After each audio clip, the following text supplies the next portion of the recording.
Right, welcome back, and here we are for the last of my 4 videos, the predictions for 2018 World Cup Group G and Group H.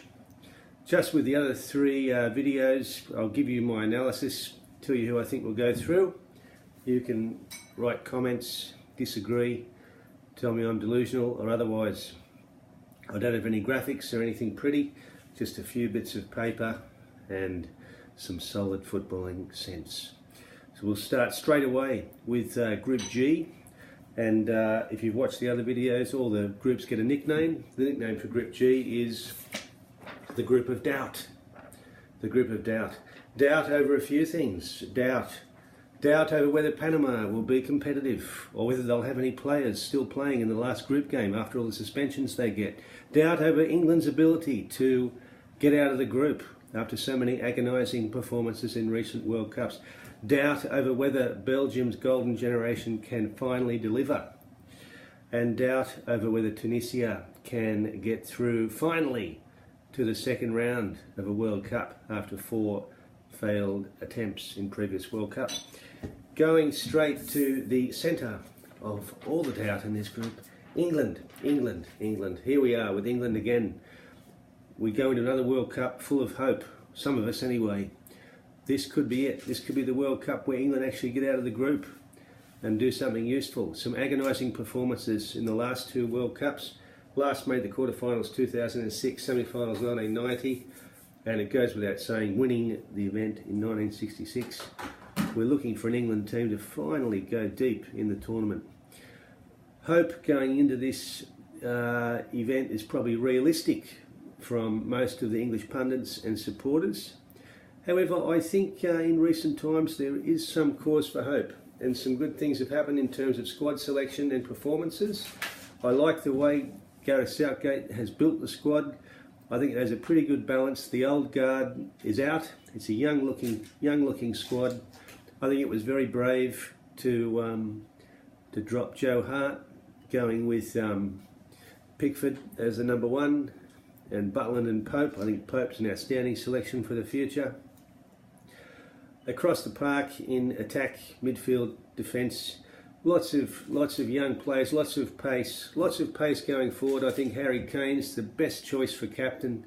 I think it was a very ballsy decision to choose Kane ahead of Henderson, but no one's disagreeing. I think going forward, Sterling, Rashford, Vardy, Lingard, a lot of pace with Jesse Lingard going forward. I think England have got what it takes to penetrate a lot of these teams, even the bigger ones. So what I worry about though, in midfield, they have the pace, but just need that final pass, and getting through teams that are set up to defend, that could be a problem. So we're looking at 0-0 against Tunisia with 15 minutes to go. Who's your guy who's going to find the channel and pass that ball through? John Joe Shelvey would have been a nice pick. I see lots of pretty neat sideways passes in the midfield, but some guy that's going to come in and look to play forward from the midfield. Shelvey would have been an interesting pick. Shelvey and Vardy in the same lineup, 15 minutes to go. Anything could happen. But whether that is a problem remains to be seen. So we'll see how they go against Tunisia in the first game. That's where that's going to be key. But on to Tunisia. Now Tunisia, this fifth World Cup, they've never progressed to the second round. Actually won their first ever World Cup game back in 1978, beating Mexico. Haven't won since. Got into the World Cup, scraping through their group with a 0-0 against Libya on the last day of qualifying. A little bit scratchy. They've played the role of spoilers in every World Cup they've played in, just about. They drew with West Germany 1978, stopped there from topping the group, did the same to Belgium 2002. They'll be looking to do the same to England in that first game. They're going to play this match like it's a cup final, because beating England doesn't only mean 3 points, it means impressing potential Premier League scouts and earning yourself a bit of a contract. So the minnows, shall we say, always lift against England, and they will do their best to keep the English goal scorers out. So we'll see how Tunisia progress. It'd be nice to see them go through. first Africans to ever win a game at the World Cup. They may well be a team that goes through to the second round here, and it'll all come down, I think, to that first game against England. Their cup final, however, I think is going to be the game against Panama for rights to see who finishes third in this group, with England and Belgium looking pretty dominant. Panama, a very funny team. I don't know what to make of them, really. The oldest team in the tournament by some margin. They qualified ahead of the USA. I don't know what to make of that either. That's ludicrous. I'm still shocked over that. But great to see a new team in the World Cup, and they bring a lot of vibrancy, and there's a lot of interesting behaviour. Roman Torres, the talismanic goal scorer who got them in with that final goal in the qualifier. Still, they're going to be very, very defensive. They'll probably go with 5-4-1, 5 at the back. Their way of winning games is to frustrate the opposition, frustrate, pull shirts, fouls, kicks in the shins, little niggles off the play, and then attack on the counter. Kind of like the rope the dope effect. We're not really playing, but suddenly they'll sting you from the back, and that's how they tend to score goals. I think they're going to be very entertaining to watch, mostly for the shenanigans and behaviour that comes from them on the field. Good luck to them. I think it's going to be very good viewing. Interestingly, they're playing a very, very classy lineup. First up in Belgium.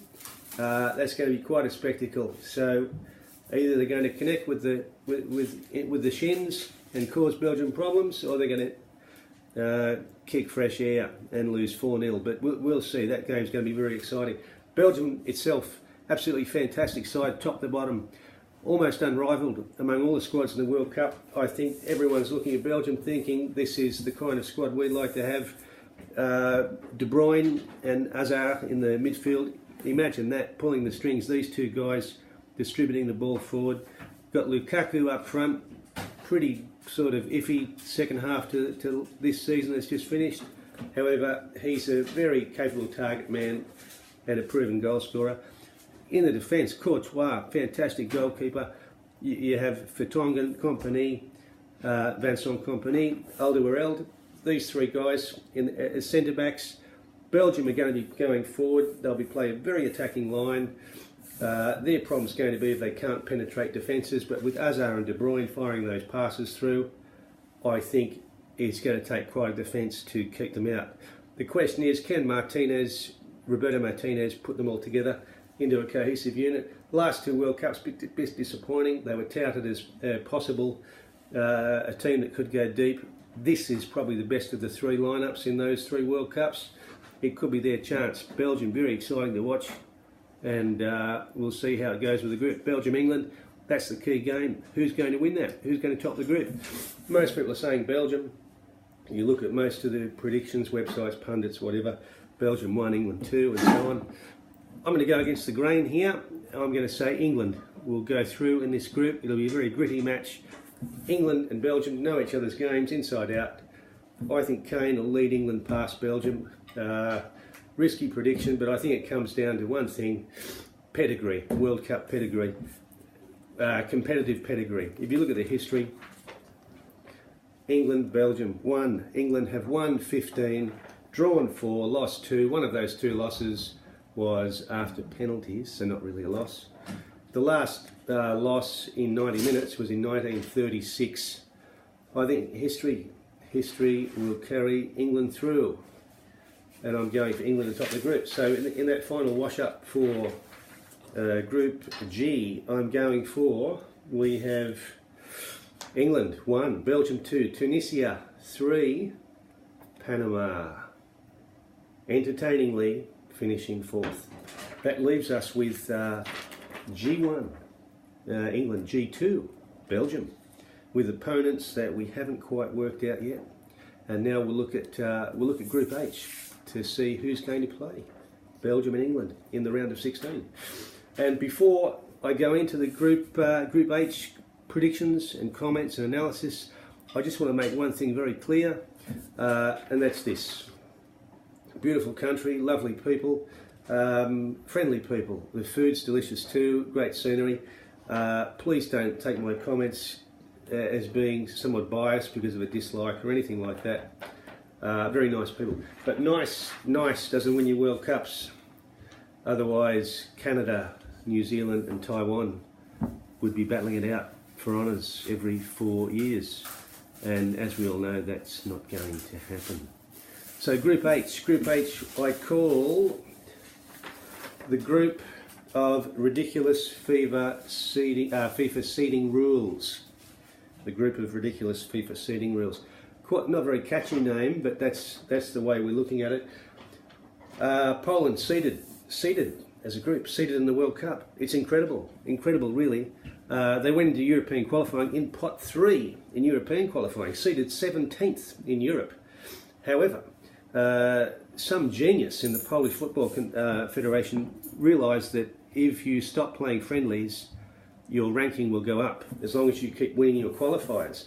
So Poland found themselves in a relatively easy group with Romania, Montenegro, Armenia, Kazakhstan, and thought, okay, well, if we win our qualifiers, we stop playing friendlies, our ranking will shoot up. So we have Poland beating Montenegro, England drawing Brazil, Poland leapfrog England in the rankings because England are playing friendly and Poland are beating someone in a qualifier. Absolute genius. It's a very dodgy, underhanded way to get seeded. It's exactly what I'd do if I was president of the Football Federation.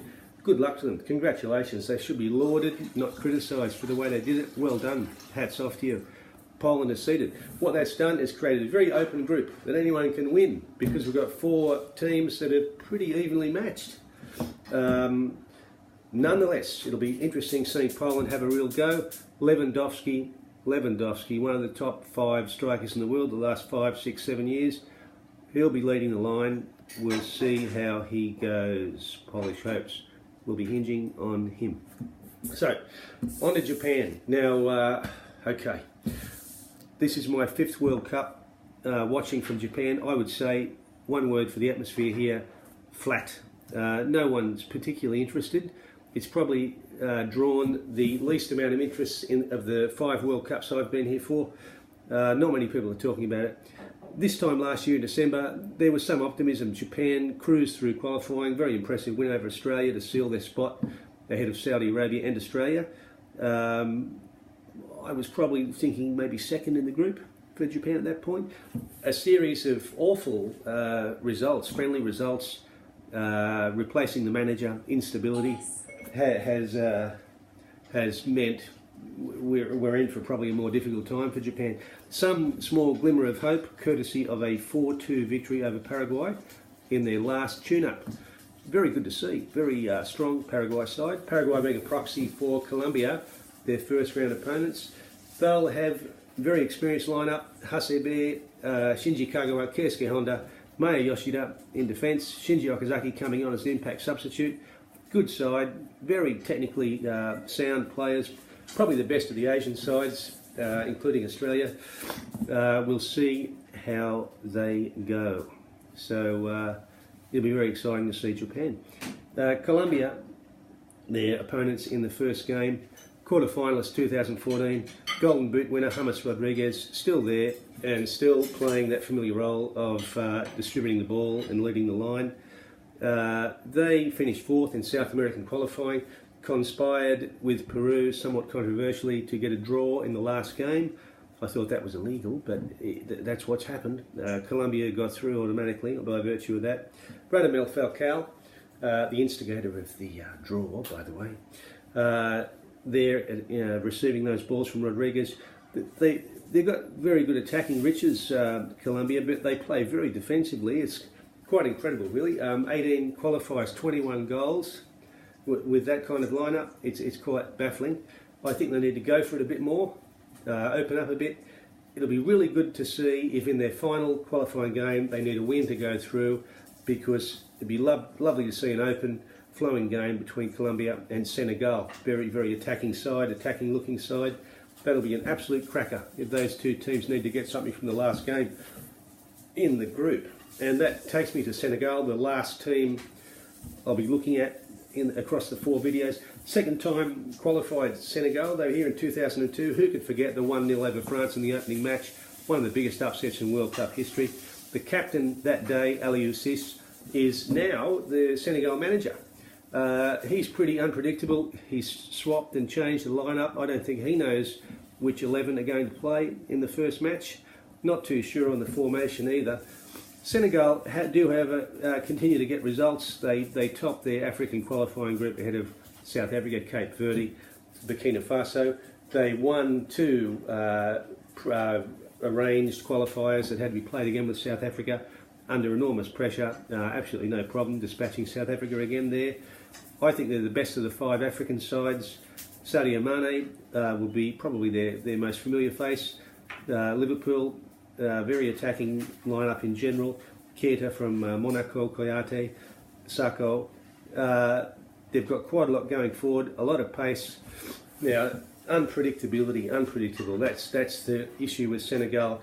If they can get it all together, and I like the idea that they have a Senegalese coach, I think that's fantastic. He'll certainly help to engender a sense of spirit in the side, get them playing together, because that's what needs to happen, togetherness for Senegal. And if that happens, they will go far. But they're going to be very, very exciting to watch, and can't wait to see them line up in that first match against Poland, to see Mane running at those Polish defenders. So we'll see what happens. So there we are. That's the end of Group H. That's the final group, and the wash-up for Group H is Colombia topping the group. I'll put Colombia there at number 1 with hesitation.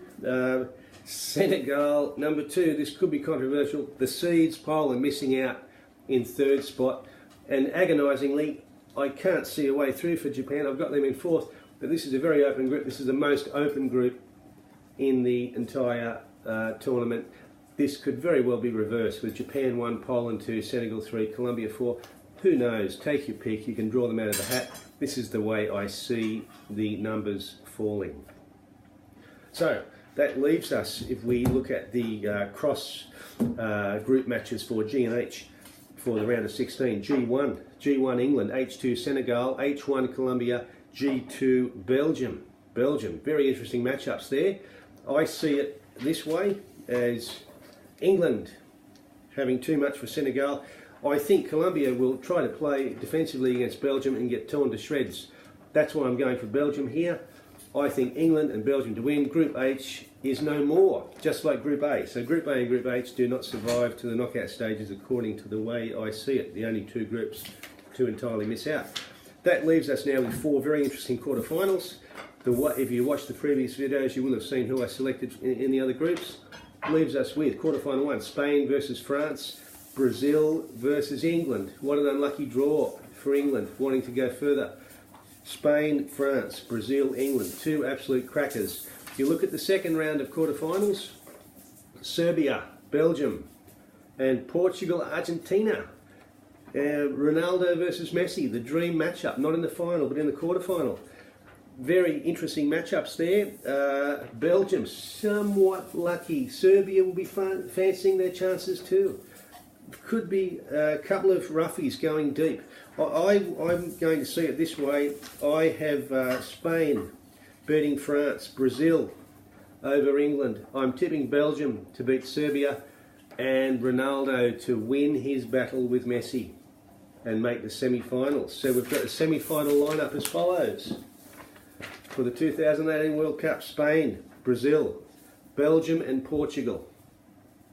Right, so it's getting very serious now. If you look at my earlier videos, you can hear my analysis why I think Brazil will win this one. So I'm going for Brazil to make the final. Belgium and Portugal, the 2 dark horses. It could go either way. I just think, man for man, across the field, Belgium have the edge. Belgium have the edge. Ronaldo, probably the most outstanding player on the field, but positionally, everything considered, Belgium. So that leaves us with a final of Brazil versus Belgium. I'm calling it Brazil versus Belgium World Cup final. I've decided the winner, and I've selected the winner already. If you go back and watch my video, earlier videos, you'll see a hint who I think will win this match. I've already decided the winner. If you're not sure, I'll post it in the comments a bit later. Brazil, Belgium for the final. If you have any comments, if you have any questions or queries, if you think I'm out of my mind, whatever, please feel free to write a comment and subscribe if you want to. And thank you for watching. I'll be back after the World Cup with my analysis of how it all worked out with the predictions. My target is 10 teams into the round of 16. I'd like 5 of my quarter-finalists to make it, ideally 2 semi-finalists and at least one finalist. Let's hope so. Anyway, so thank you for watching, and we'll see you again in the post-World Cup wash-up.